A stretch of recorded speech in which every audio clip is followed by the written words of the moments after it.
tardes a todos. Soy el doctor Antonio Pérez, presidente de la Sociedad Española de Diabetes. Y en primer lugar, pues quiero agradecerles su presencia en este set directo que hoy vamos a dedicar pues, a un tema que yo creo que va a ser muy relevante para la sociedad y, lógicamente, para todos sus socios, como es la presentación del registro de la dislipemia diabética que pues hoy les vamos a presentar para que realmente puedan participar pues todos de ustedes que quieran pues incluirse en ello.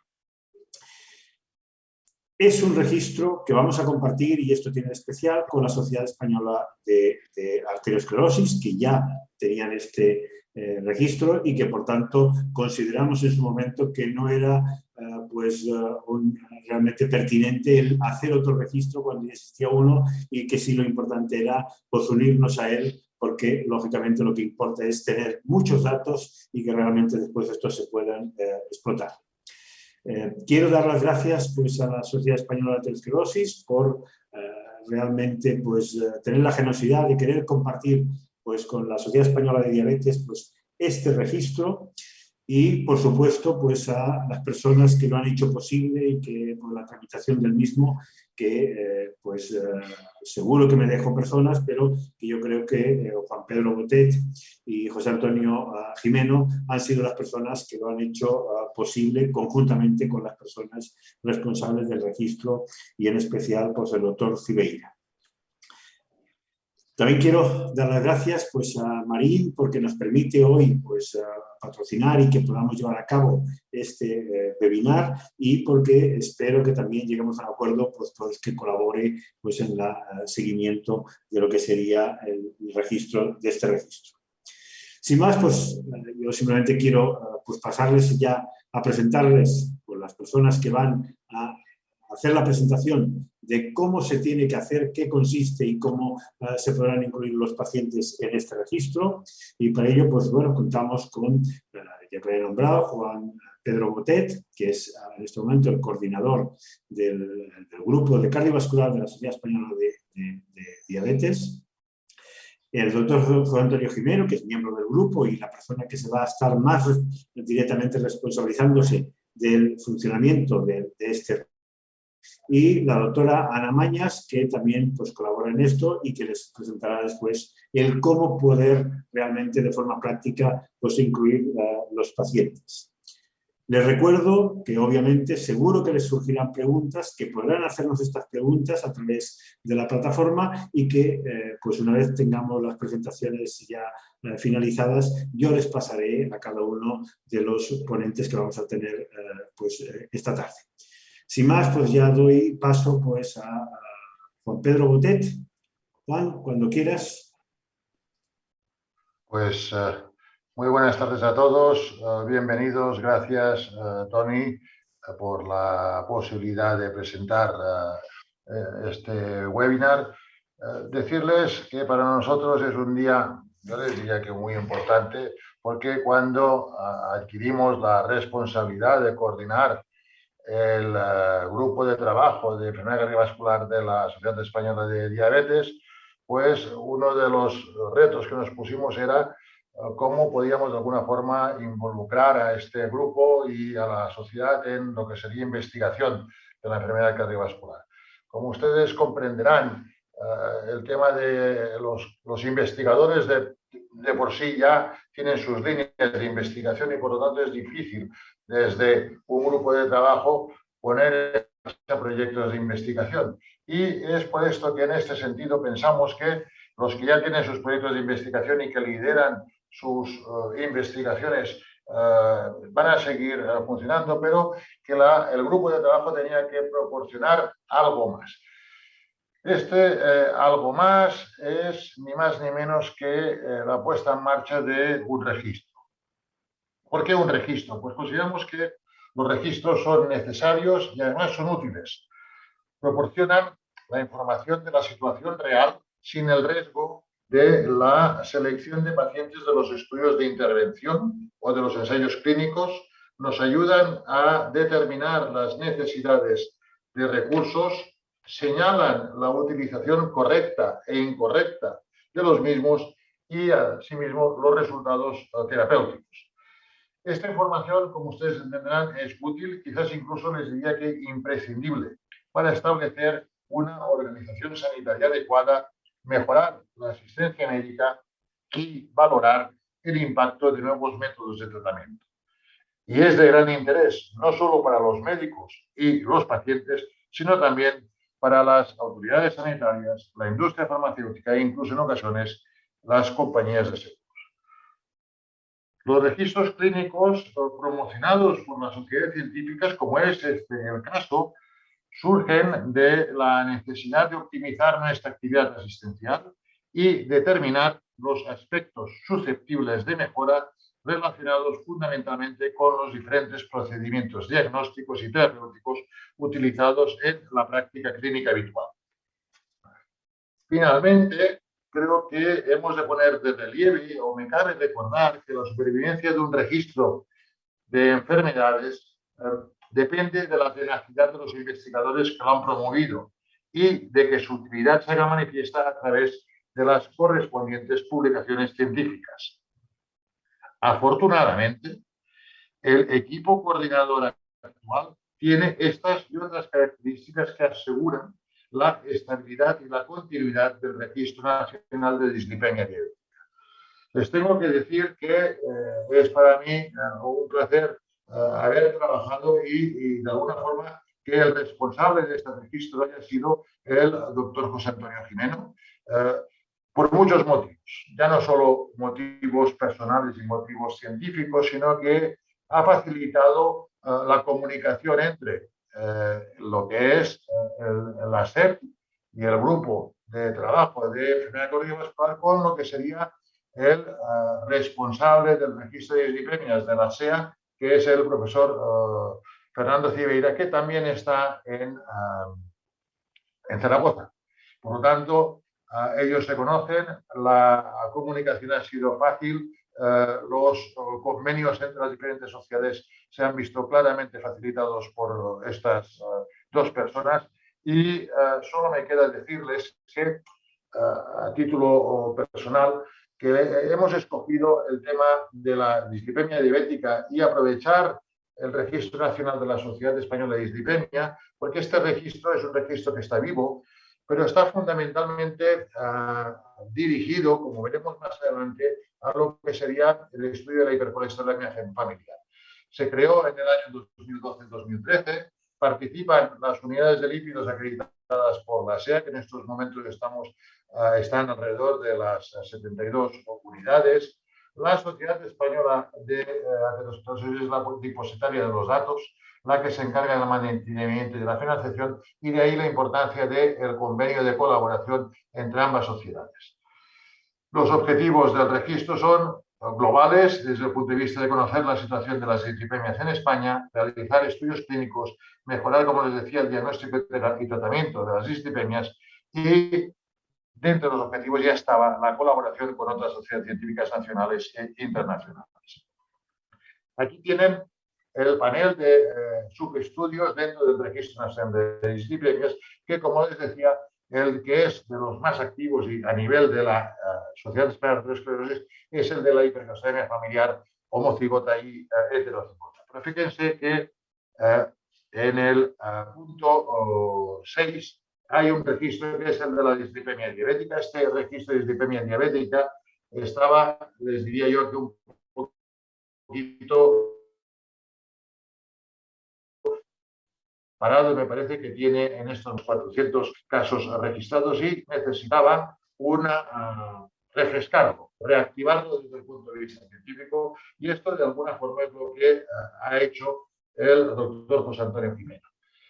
Acabo con esta diapositiva. Estos son los datos que tenemos a día de hoy en el registro. En total hay 8.312 casos incluidos. De esos 8.300, la mayor parte, como les decía, son pacientes con hipercolesterolemia familiar y estamos alrededor de unos 400, 500 los casos de dislipemia diabética, que espero que después de este pistoletazo de salida que hacemos hoy del registro de dislipemia diabética sea todo un éxito. Por lo tanto, bienvenidos. Les invito a incluir casos. Doy la palabra ya al doctor José Antonio Jimeno para que les explique cómo es el funcionamiento y cómo se van a poder intentar los casos. Muchas gracias, bienvenidos y estamos en contacto. Perfecto, gracias Juan. Pues José Antonio, te pasamos a ti la palabra. Bien, muchas gracias. Se oye bien, ¿verdad? Voy a intentar compartir la pantalla. Pues muchas gracias por la presentación y a todos los que estáis conectados, porque yo creo que este es un proyecto francamente ilusionante. Y voy a empezar pues con la última diapositiva que ha dejado el doctor Pedro Botet, diciendo la importancia y la enorme cantidad de pacientes que hay ya registrados a través de los distintos proyectos. Pero lo que sí que es cierto, que podéis ver que se está produciendo un aplanamiento en el número de pacientes introducidos a medida que van pasando los años. Entonces, claro, los objetivos que tiene el registro de arteriosclerosis era colaborar con otras sociedades científicas, tanto nacionales como internacionales. Y en este caso, evidentemente, si elegimos uno de los subproyectos como es el de la dislipemia diabética, pues hay una oportunidad maravillosa para que colaboren miembros tanto de la Sociedad Española de Arteriosclerosis como de la Sociedad Española de Diabetes. Y de lo que se trata es de que hay que unir esfuerzos para intentar conseguir publicaciones buenas y para generar conocimiento que tenga impacto y sea útil. La colaboración multicéntrica creo que en el momento actual es claramente fundamental, pero para que esto se pueda llevar a cabo, todos tenemos que hablar el mismo lenguaje, todos tenemos que tener una metodología común. Y lo que es crítico es que la información de la que parta la generación del conocimiento, tanto, a la hora de participar, es muy necesario que todas las personas intenten introducir el mayor número de datos posibles de los que se pueden poner en el registro y que sean cuidadosos a la hora de que este registro siga vivo. ¿Por qué? Porque no se trata solamente de ver una foto, un análisis descriptivo del momento actual, sino que en el registro se contempla el poder introducir distintos seguimientos. Y de este seguimiento es del que se puede ver distintas situaciones como la más importante, aparición de eventos vasculares. Con lo cual, no basta con introducir un paciente y dejarlo ahí, sino que es bueno, con una cierta periodicidad, intentar hacer visitas de revisión e introducir nuevos datos. ¿Qué periodicidad? Pues yo creo que una periodicidad razonable puede ser anual, si no ha habido evento vascular, pero dentro de cada uno de los hospitales que participen, sería bueno que llevasen un registro de forma que en el momento en el que se produzca un evento vascular, en ese momento o en un plazo no superior a 3 meses, intentar introducir a ese paciente, porque de esta manera nosotros podremos hacer un estudio en el cual podamos ver distintos factores de riesgo, tanto lipídicos como, al ser el registro muy rico en variables no lipídicos, que han podido influir. Y de esta manera podemos obtener una información que puede ser maravillosa si hay un número suficiente de pacientes incluidos. Desde el punto de vista formal, por así decirlo, lo que se hizo a través de la colaboración con la SEA fue crear un centro nuevo como si fuera una unidad de lípidos, aunque no lo sea, pero que este centro se denomina Sociedad Española de Diabetes. Como en cada uno de los centros tiene que haber un responsable, pues de momento me he encargado yo de asumir esta responsabilidad y de servir de enlace con el Comité Científico del Registro Nacional. ¿Quién participará? Pues participará realmente todo el que quiera, pero en este aspecto es necesario que se solicite a la acreditación para poder introducir datos. Y una de las cosas que, hablando con los participantes del Registro Nacional, se insistió mucho es en que se tenía que garantizar la continuidad, con lo cual que las personas que solicitan la introducción sean responsables de tener, como he comentado antes, la información actualizada. Por lo tanto, no parece bueno dar clave a todo el mundo o a todas las personas que lo soliciten, sino dar unas claves que irían por centro hospitalario. Entonces, que en cada hospital haya alguien que sea como el subresponsable, por así decirlo, de esa unidad hospitalaria y que a su vez esa clave puede servir para que introduzcan datos las personas que trabajan en su entorno. Se incluirían pacientes exclusivamente en el subproyecto de dislipemia diabética, con lo cual tendríamos cerrado el acceso al resto y solamente en los demás subproyectos podrían participar aquellas personas que en su hospital tengan acreditada una unidad aparte de lípidos por la Sociedad Española de Arteriosclerosis. Y como se ha insistido ya, ha dicho el doctor Pedro Botet, es cierto, lo que hay que hacer es generar conocimiento. Entonces hay que dar unas normas claras para que los distintos trabajos que puedan ir saliendo tengan unas autorías. Y la forma de asignar los autores a las publicaciones las tiene contemplada, y veis la referencia abajo de la diapositiva, en una publicación en la cual lo que se intenta es que surjan ideas, toda persona que participa en el registro puede tener una idea concreta y puede encargarse de liderar la realización de un trabajo para desarrollar esta idea. Si esto llega a buen puerto y se genera una publicación, pues como veis, actualmente está contemplado que en cada estudio concreto haya 3 investigadores de los que lo han propuesto y 5 investigadores que entrarían en dependencia del número de pacientes que hubieran incluido. Lo que tendríamos que hacer dentro de nuestro centro de Sociedad Española de Diabetes es vehiculizar las iniciativas. Entonces, esto habría que generarlo a través de un comité, que una propuesta es que esté compuesto por el presidente de la SED o por alguien de la junta directiva en quien delegue, por el coordinador del grupo de enfermedad cardiovascular, por el investigador principal del centro de la SED y al menos 2 vocales del grupo de enfermedad cardiovascular, y que esto se fuera renovando pues con la periodicidad que se determinara. En este caso, el investigador principal sería el responsable de aquellos proyectos que se hayan considerado interesantes, comentarlos con el Comité Científico Nacional, que a su vez daría la aprobación definitiva, y a partir de ahí, evidentemente, ya cuando empezaría la generación de publicaciones, comunicaciones a congresos, y qué duda cabe de que cuanto más se hace, más hace que la gente intente hacer otros nuevos trabajos. O sea, el conocimiento es generar conocimiento, es una rueda que una vez empieza a funcionar, probablemente se retroalimenta sola. ¿Quiénes habría que incluir en el registro? Pues esto sí que es muy importante. Serían personas mayores de edad con un consentimiento informado, que en el momento en el que se den las claves se facilitaría para que todas las personas que se incluyan al registro tengan este consentimiento informado, que es un consentimiento genérico de la Sociedad Española de Arteriosclerosis. Tienen que tener diabetes tipo 2, tienen que tener un perfil lipídico completo. Yo creo que esto es crítico, que todos tengan una LPA y una ApoB, porque desde luego son 2 variables lipídicas que están cobrando una importancia cada vez mayor, y que trabajo en el que no estén incluidas será, creo yo, difícil que pueda llegar a buen puerto. Y que tengan, lógicamente, dislipemia heterogénica con triglicéridos elevados, colesterol HDL bajo y un colesterol LDL no excesivamente elevado, para intentar descartar aquellos pacientes que pudieran tener una hipercolesterolemia familiar heterocigota.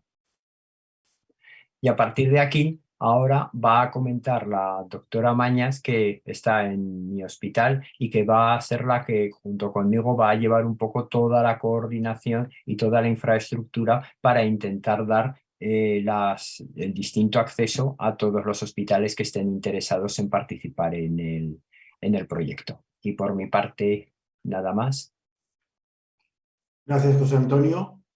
Damos paso pues, a la doctora Mañas. Les recuerdo que si tienen preguntas nos las pueden enviar directamente a la plataforma, que al final pues, intentaremos clarificarlas en la medida en que podamos. Adelante, Ana. Bueno, buenas tardes a todos. Muchísimas gracias por uniros y bueno, pues espero que este proyecto arranque con fuerza. Bueno, pues vamos a hablar un poquito de cómo realizar el registro en la base de datos y también después introduciré un paciente para que veáis cómo se realizaría el proceso. Para darnos de alta en el registro, como ha comentado bien José Antonio, habría que delimitar un responsable de cada servicio hospitalario para asegurar que los datos se introducen de forma fidedigna y que se hagan lo más minuciosamente posible.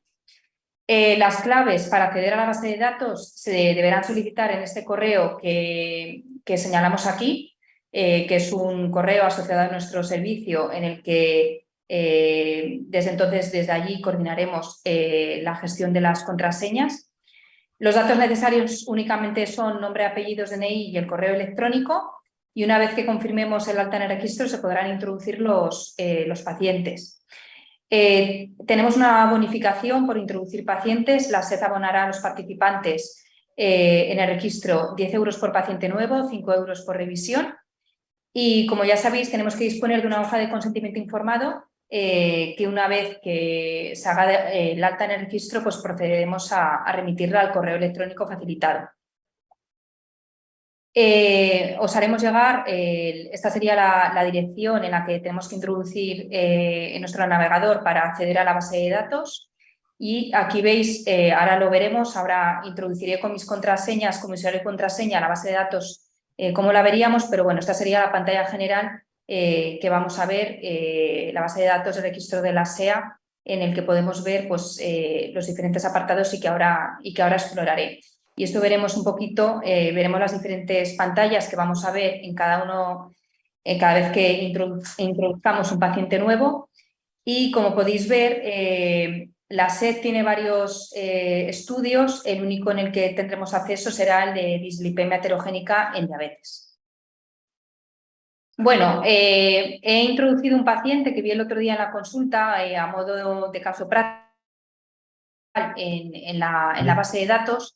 Es un paciente, un varón de 53 años, diabético desde el 2013, remitido como paciente nuevo en la consulta de endocrino, ya tiene una retinopatía diabética leve, una polineuropatía diabética, es fumador de 10 cigarrillos al día, bebedor de unas 7 cervezas diarias, pesa unos 80 kilos, un IMC 28, una presión arterial de 140/90, un perímetro de cintura de 99.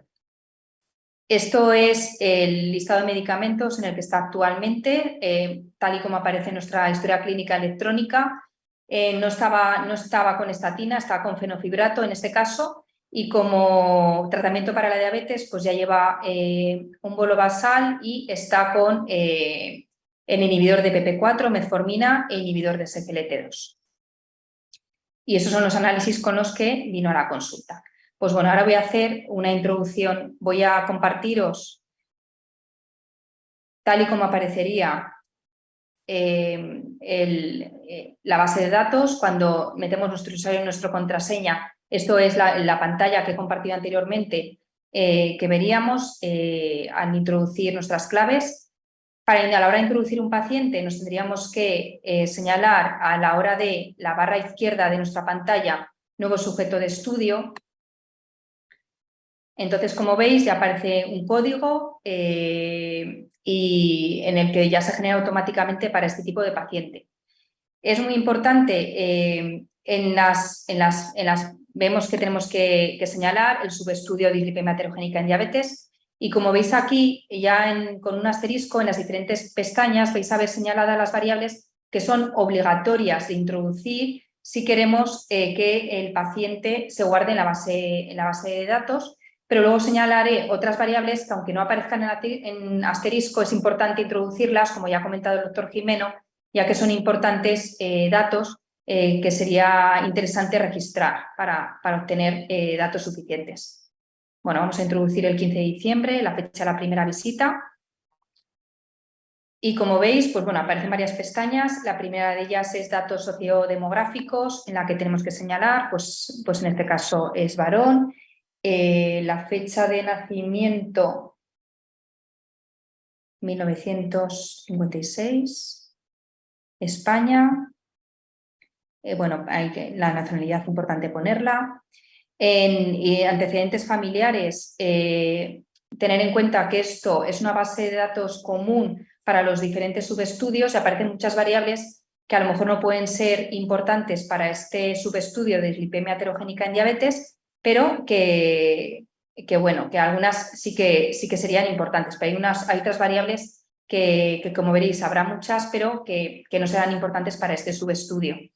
Dan mucha importancia, como esto también forma parte de hipercolesterolemia familiar, la enfermedad cardiovascular en familiares. Es importante señalar pues, enfermedad cardiovascular prematura en un familiar de primer grado, que en este caso este paciente no tenía. Y en este caso sí que es un paciente con diabetes. La de diagnóstico fue hace 7 años, cuando tenía 44 años. Retinopatía diabética hemos dicho que sí que tiene, que es una retinopatía diabética no proliferativa. Y nefropatía diabética en principio no, y neuropatía diabética sí que tenía, sin amputación.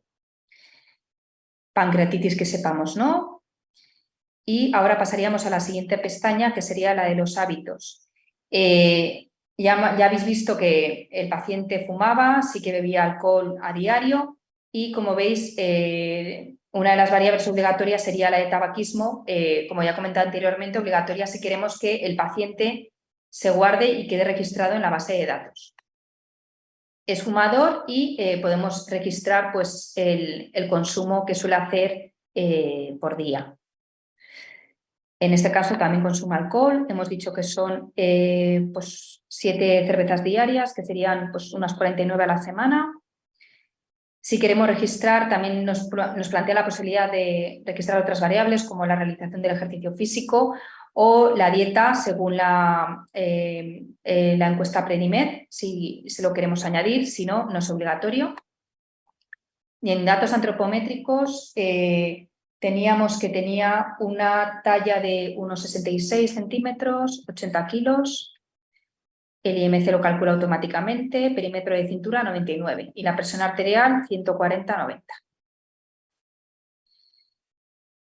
Bueno, en la siguiente pestaña de métodos diagnósticos, realmente, como ya comenté anteriormente, como esta base de datos son variables comunes a los diferentes subestudios, pues está más centrado en hipercolesterolemia familiar y en este caso, pues datos como los datos genéticos de análisis genético no sería interesante aquí, pero bueno, si queremos aportar en los datos de imagen, si tenemos datos pues, de alguna ecografía hepática por ver la cetosis hepática o datos de elastografía o aparición de cirrosis, pues lo podemos añadir, como podéis ver. Aquí en datos analíticos serían, esto es muy importante porque hay como dos apartados diferentes dentro de la misma pestaña. En primer lugar tenemos datos históricos sin tratamiento o datos de la primera visita con o sin tratamiento. Aquí habría que añadir el análisis que tenemos previamente de este paciente sin tratamiento con estatinas o fenofibratos sin tratamiento, ¿de acuerdo? Y en esta pestaña actual tendríamos que introducir los datos analíticos actuales de la primera visita, esté con o sin tratamiento, de nuestra primera visita. Bueno, como podéis ver aquí, entonces, datos analíticos actuales, los que tendríamos ahora, los que he mostrado brevemente, y datos analíticos históricos, los que teníamos previamente sin tratamiento. Entonces, voy a rellenar primero los datos analíticos actuales, los de esta primera visita. Los análisis que tenemos son, aunque la visita fuera en diciembre, los análisis son del 21 de septiembre. Y como veis, hay unas variables que son obligatorias a añadir, pero bueno, en general se recomienda introducir el máximo de variables posibles. Vamos a ir rellenando las diferentes variables. El colesterol total, 184, HDL 28, triglicéridos 615, LDL directo no teníamos, glucosa 114. Como veis, las variables hay que irlas buscando porque no están un poco a veces seguidas unas correlacionadas con otras, como puede ser la glucosa y la hemoglobina glicosilada. La glicada está un poquito más separada. Microalbuminuria, en este caso sí que teníamos y era negativa. También cosas como la creatinina, el ácido úrico, Tenía este señor un ácido úrico de 5,5. El péptido C no es obligatorio en cada visita, pero tener un péptido C pues, sería valorable. La CPK 71,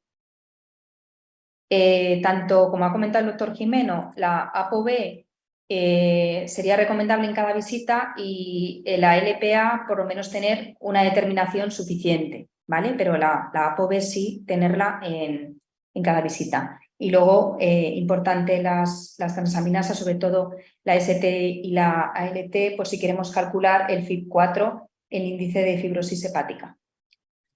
21, 5, con las plaquetas.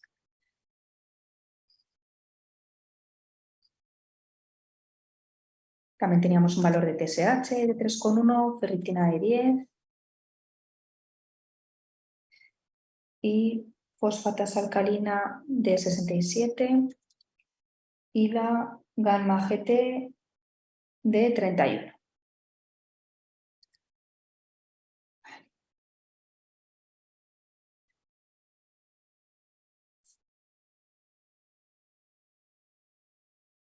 Bueno, pues como veis, estos serían los datos principales y también nos permite la opción, como podéis ver, el número de triglicéridos mínimos, máximos registrados en la historia del paciente.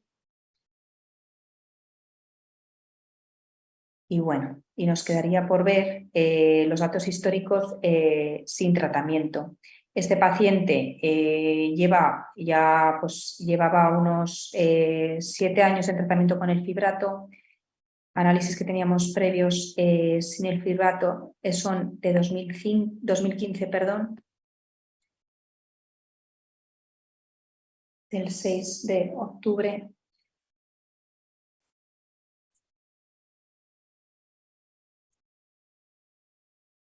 Y bueno, vamos introduciendo las variables, pues como he comentado, como hemos ido haciendo anteriormente.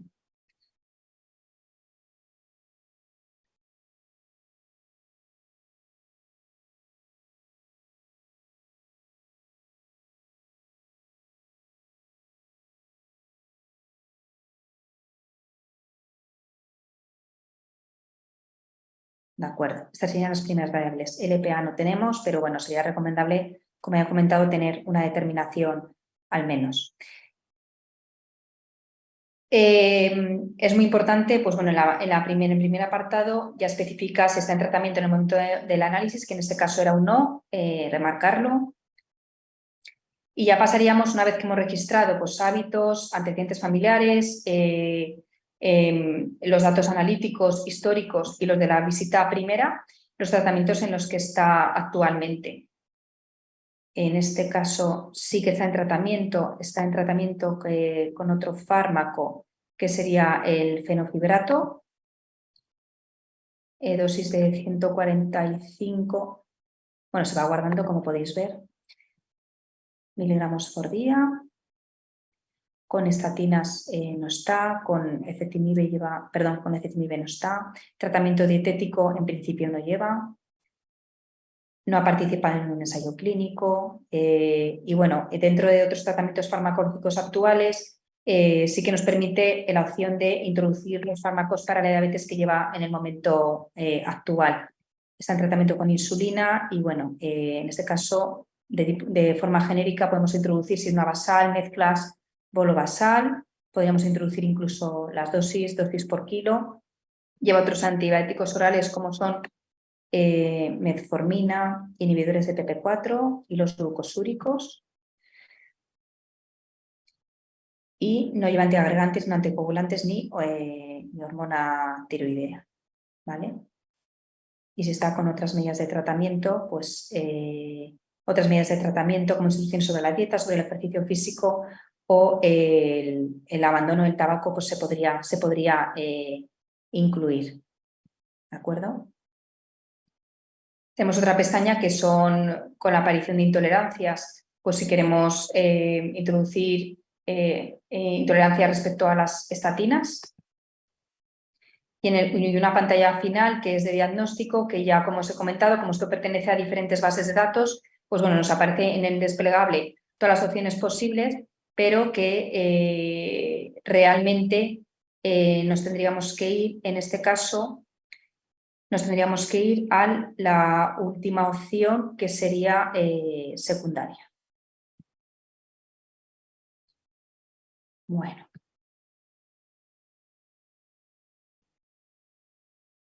Guardamos y bueno, y ahora me dice que hay algún dato que está sin rellenar, pues bueno, como os he comentado, algún asterisco que a lo mejor me he dejado sin, bueno, sí, aquí me llama macular, sí, que ya me aparece en rojo, que no lo había rellenado. Bueno, pues esto hay que tener un poquito con cuidado con los asteriscos, pero principalmente estos serían los datos que teníamos que introducir, que como veis, pues son bastante factibles. Luego a la hora, también os quería mostrar a la hora de introducir las revisiones. Aquí no os lo puedo mostrar porque bueno, no tenemos ningún paciente introducido completamente, adecuadamente, pero bueno, hay un manual de ayuda en la propia base de datos y os quería solamente enseñar que si nos vamos, os voy a enseñar, si me voy a salir. Aquí, si quiero ir a gestión de sujetos de estudio, aparecerían los sujetos que he introducido y si voy a la pestaña de actualizar, luego me va a aparecer aquí unas pestañitas, unos símbolos que si yo selecciono la primera, me aparecería el panel de nueva visita. En este caso es mucho más rápida porque no tengo que introducir los datos anteriores. Serían básicamente los tratamientos con estatinas, modificaciones y los datos analíticos actuales y variables de eventos cardiovasculares. Y es muchísimo más rápido.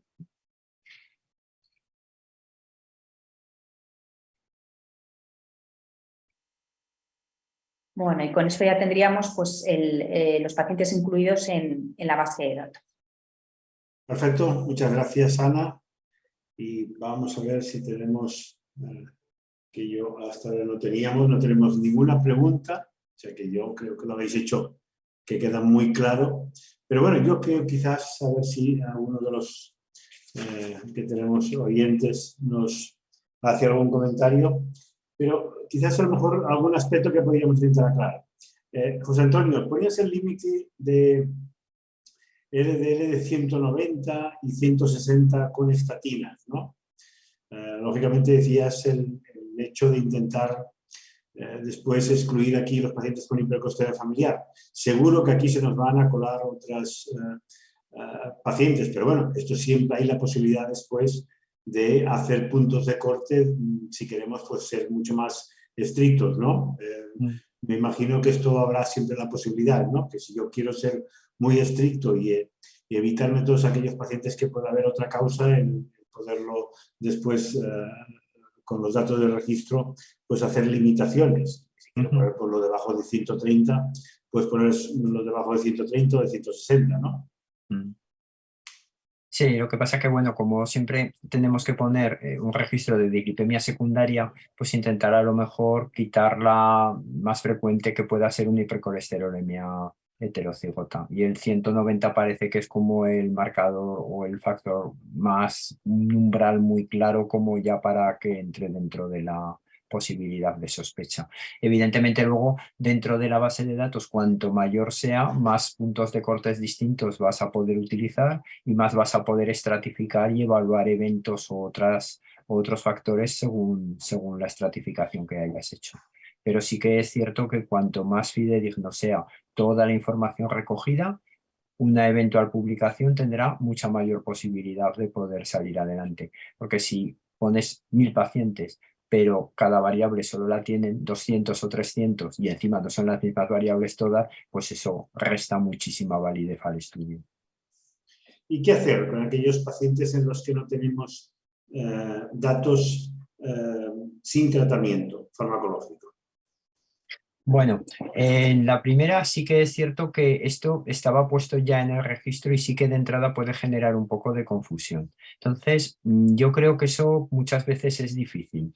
Y lo que sí que resaltaría es que la LPA, que solamente se puede poner en el de datos históricos, al fin y al cabo es un parámetro lipídico que tiene muy poca modificación, es casi todo un componente genético, con lo cual en el momento en el que tengamos la información de la LPA, yo creo que esa sí que habría que ponerla en esa de datos históricos. Y a lo mejor, si pones ahí un dato histórico, pues ponerlo en el que se ha determinado la LPA, para que no nos falte ese parámetro. Y tampoco veo que sea un factor excesivamente limitante el no poder tener un valor sin tratamiento, más teniendo en cuenta que es una dislipemia secundaria la de la diabetes tan dependiente del control metabólico que puede variar muchísimo. No es como una hipercolesterolemia familiar que, bueno, ya es más estable. Pero aquí con tanta variabilidad, yo creo que lo que hay que pensar es el paciente que se va a incluir para que probablemente para la siguiente revisión ya se le pida una analítica completa en la que podamos tener todos los parámetros y empezar a partir de ese momento. Y en lo que también creo que hay que ser extremadamente cuidadosos en los distintos seguimientos, tener un control de los pacientes en cada hospital que se han introducido para en el momento en el que alguno de ellos tenga un evento, aprovechar y poner revolución. Porque claro, la fecha es fundamental si tú luego haces un estudio de seguimiento o una regresión de Cox, saber exactamente una muy aproximada la fecha en la que se ha producido, porque por ahí es por donde más riqueza puedes tener a la hora de la generación de conocimiento.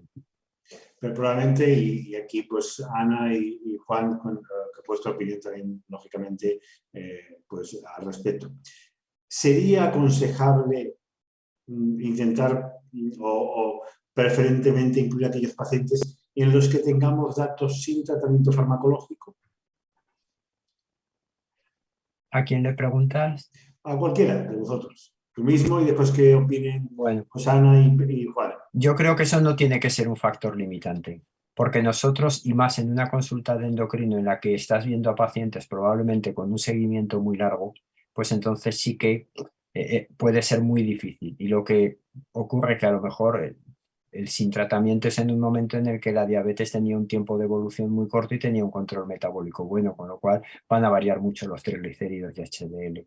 Yo creo que tiene más importancia la visita actual, porque de esa manera tenemos un corte transversal para ver cuál es el grado de control de los pacientes con diabetes en nuestras consultas y un punto de partida para hacer un seguimiento de la aparición de eventos vasculares. Y por eso es por lo que creo que es crítico, eso sí, no introducir una visita actual en la que no tengamos una ApoB. O sea, ser conscientes de que en el momento en el que este paciente entra en el registro, tiene que tener un componente de atención clínica, pero también un componente de investigación. Y yo creo, Tony, que tú también estás muy a favor de que la ApoB va a cobrar una relevancia trascendental en estos próximos años.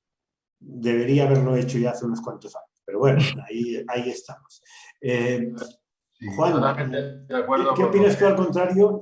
Y yo no sé, pero quizás con que el tratamiento más frecuente va a ser las estatinas, yo creo que, a ver, es importante que también haya un porcentaje de pacientes relevante en el que no haya tratamiento y tener un perfil sin tratamiento farmacológico. No sé si os parece que el intentar buscar estos pacientes que no llevan tratamiento, también incluirlos para tener un grupo, porque si no parece que nos hayamos olvidado ya pues de la LDL. Y, lógicamente, pues sigue siendo un factor muy importante y casi la mayoría van a estar pues, con estatinas y, por tanto, eso nos limitará el valor que pueda tener la LDL en estos pacientes. ¿Qué opina, Juan? No, a ver, yo opino, estoy muy de acuerdo con lo que dice José Antonio. Es decir, hemos de tener en cuenta que este registro nace de la lipidología y sobre todo de la hipercolesterolemia familiar, y que los lipidólogos no tenemos problemas antes de empezar tratamiento, si ya llevan tratamiento, en hacer un lavado, ¿no? Para estar seguros de lo que tenemos delante. En el caso de la dislipemia diabética, yo creo que a nadie o a pocos se les va a ocurrir hacer un lavado de medicación hipolipemiante. Y por lo tanto, como dice José Antonio, me preocuparía más de que estuviese la base completa, que no nos falten parámetros de ningún tipo, a tener datos de paciente naif. Yo creo que lo que se ha estipulado en alguna ocasión es intentar calcular el LDL basal o los triglicéridos en función de la medicación, en este caso no es demasiado correcto. Sí que a lo mejor es importante entrar pacientes de nuevo, el paciente naif, el paciente que se ve por primera vez, y a lo mejor tendría que, yo qué sé si desde el punto de vista de la Sociedad Española de Diabetes, tener un incentivo superior para tener una base de datos desde el principio al fin. Y posiblemente, pues el señor que entre los datos con un paciente naif, pues ese señor en vez de 10 euros va a tener 15 euros. Se me está ocurriendo ahora a calzón quitado, para tener una base de datos lo más evolutiva posible.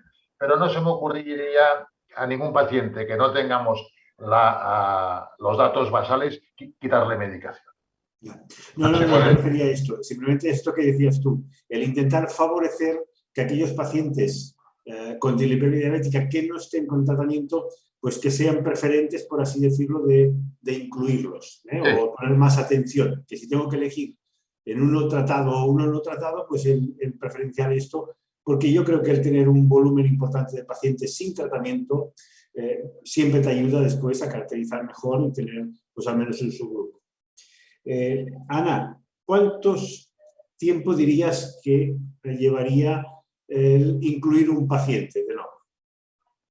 Pues más o menos unos 10 minutos, 15 minutos. Realmente yo creo que es muy importante, una vez que si has visto todas las variables que tienes que recoger, si las tienes perfectamente recogidas pues en el evolutivo, los análisis has pedido las variables que José Antonio ha remarcado, pues bueno, 10-15 minutos, si lo tienes todo perfectamente recogido en la primera visita o en la visita actual que tú quieres introducir, no lleva más. Está perfectamente, realmente, como habéis visto, son pestañas que vas pasando de una a otra y está todo perfectamente ordenado. Y si tienes claro lo que tienes que recoger, los análisis son prácticamente todas las variables que nosotros solemos solicitar y es bastante, yo creo que es bastante factible. Bueno, pues yo creo que por 10-15 minutos que te pagan unos dineritos que al menos ese día te puede salir el menú gratis por meter al menos un paciente y que si dedicas un poco más. Y después la otra parte que es, bueno, pues un registro que como dices es un registro serio en el que hay unas normas de participación y en el que realmente pues el que está incluido tiene la opción, que yo creo que esto es vital, de poder diseñar sus proyectos y que puede acceder a él. O sea que yo creo que esto es algo que creo que es algo que cualquier registro debería tener y que este registro por supuesto tiene. Es decir, que si tienes una buena idea realmente y la presentas, pues vas a liderar realmente lo que sería el estudio, que es al final pues yo creo que la mejor compensación. Ya hay lo de los 10 euros, que esto, pues bueno, pues están ahí, pero yo creo que esta es la compensación importante. No sé si al respecto yo creo que podéis ampliar algo más, pues lo que sería la política de publicaciones y Juan, que sé que pues en otros registros pues ha liderado alguno de los proyectos, el detalle adicional. Yo quería hacerle una pregunta a Ana, que creo que va a ser válido para el registro en sí. Es decir, Ana, ¿tú crees que es aconsejable que cada grupo, cada unidad en el que introduzca los datos sea siempre el mismo? Esto va a facilitar lo que tú decías, ¿no? Que la implementación del registro va a ser más fácil, porque una vez ya te sabes las pantallas, dónde están los diferentes parámetros, agiliza mucho el rellenar los casos, ¿no? Eso es que además para acceder a la base de datos pues tienes que tener un usuario, una contraseña particular y bueno, yo creo que es como en cualquier ensayo clínico, ¿no? Que tú te responsabilizas de las variables que tienes que recoger, de los pacientes que tienes que introducir yo creo que es de una manera más seria si lo centralizamos en una persona o en dos personas, pero al final, si muchas personas tienen claves, lo vas haciendo de manera irregular, metes pocos pacientes, no sabes qué variables recoger. Yo creo que si lo sistematiza una persona, al final es más rápido y una vez que haces uno, haces varios, pues es muchísimo más rápido. Yo creo que sí, que es mejor. Juan, no sé si puedes explicar algo la experiencia de liderar alguno de los proyectos de estos registros y para animar a la gente y ver que se puede pues, pensar y dirigir un proyecto. Pues yo os tengo que decir que mi experiencia con el registro de disciplinas de la SIE, concretamente con el hipercalcemia familiar, ha sido muy positivo, beneficioso y fructífero, que no he tenido ningún problema, impedimento ni traba. Yo os diría que, hombre, que hay que hacer una mini solicitud, ¿no? Para darle sentido, como decía José Antonio, a reconocimiento, ¿no? Y que quede constancia el por qué se hacen las cosas, pero que de verdad es muy bonito poder trabajar con datos no solo tuyos, sino de otras personas, pero con un tamaño muestral que de verdad da mucho poder estadístico y da mucha fuerza. Y además yo creo que la potencia de los registros es que esto es práctica clínica real y que los datos de práctica clínica real es lo que quiere la industria farmacéutica y es lo que quiere la sanidad pública. Es decir, estos datos tienen una traslación del 100%. Tenemos dos preguntas. Una que nos hace referencia a que nos dice que algunos de los datos que solicitados van a ser difíciles de tener, o de pacientes que va a ser difícil tener los datos históricos. Y pregunta si esto es un criterio de exclusión o no, si no hay datos históricos del paciente en cuanto a, me imagino que serían pacientes naif. Yo creo que ha quedado claro ya que no era, que se pueden introducir los pacientes aunque no dispongamos de estos datos históricos. Y otra pregunta que nos hacen es, ¿la ApoB y la lipoproteína A tienen que estar obligatorias en la visita 1 o en cualquiera de las visitas de seguimiento? José Antonio. Bueno, yo creo que la LPA es realmente la recomendación una vez en la vida y de momento, como no tenemos fármacos disponibles para intervenir sobre ella, pues con tener una determinación y ponerla en el apartado histórico para que conste puede ser suficiente, pero la ApoB sí que creo que hay que tenerla en la visita de inclusión. Yo desde luego no, y probablemente la LPA es que también será en la visita de inclusión. Es muy difícil, yo creo, porque no sé, bueno, también habrá centros en los que la pidieran más sistemáticamente, pero yo creo que lleva menos tiempo así como pidiéndose más de forma habitual. Pero desde luego, en la primera visita para mí es obligatorio sí tener la ApoB. Luego puedes apuntar el paciente y ya en la siguiente revisión solicitarla e introducirlo en ese momento. Pues muy bien, no tenemos ninguna pregunta más de los asistentes. No sé si queréis hacer alguna aclaración adicional o no. Si no, pues daros las gracias porque yo creo que se ha especificado muy bien y sobre todo pues animarles a participar en el registro y yo creo que aquellos que quieren ser más activos pues también apuntarse al grupo de riesgo cardiovascular de la Sociedad Española de Diabetes, porque es un grupo que realmente pues estamos intentando y las personas que están pues a su cargo están intentando reactivar y es importantísimo pues que haya gente con ideas, con interés, con ganas, pues realmente que participen en este grupo que yo creo que es fundamental en pacientes con diabetes, pues tratar el riesgo cardiovascular y tenemos muchas herramientas y muchas formas de hacer. Una de ellas, la dislipemia diabética, que sabemos que es uno de los factores fundamentales y que ahora vamos a tener pues también tratamientos más específicos y que realmente sabemos que nos van a mejorar el pronóstico de los pacientes y por lo tanto es yo creo que de un gran interés. Sin más, pues darle las gracias a los tres ponentes a Marín por su colaboración pues, en este webinar y que espero que colabore también pues, en ayudarnos en el registro y, por supuesto, pues, a la Sociedad Española de Aterosclerosis por su pues, bueno, generosidad en poder compartir pues, este registro con nosotros. Muy buenas tardes.